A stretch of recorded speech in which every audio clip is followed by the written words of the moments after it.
Хей, здравейте! Вие отново сте с моя канал и днес ще ви покажа как да си направим Monster High касичка за всякакви пари. Това, което ще ви трябва е кутия от шоколад винети, сухо лепило, ножица, маркер, по възможност тънък, розов лист, черен картон, емблемата на Monster High, която можете или да нарисувате, или да я принтирате, може и да я изрежете от кутията на Monster High кукла. И разбира се,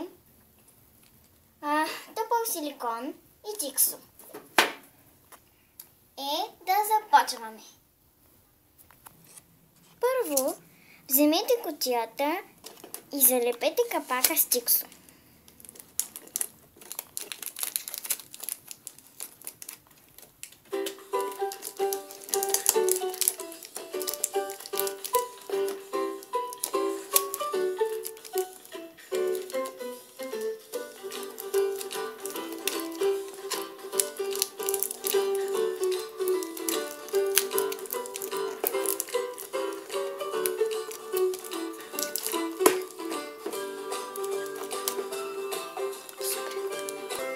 След това облепете кутията с розовата хартия, като използвате топлия силикон.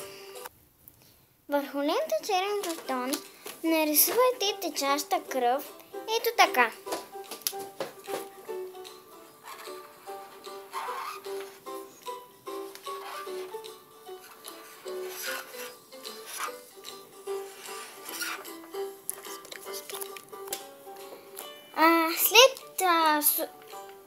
След това залепете черния картон с топлия силикон за вече розовата кутия.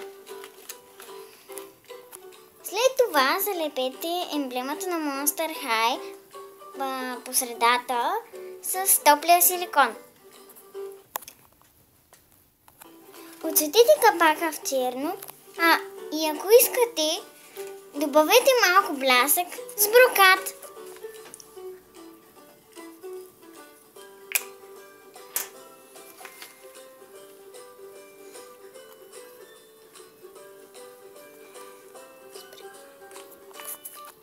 И вашата касичка е готова.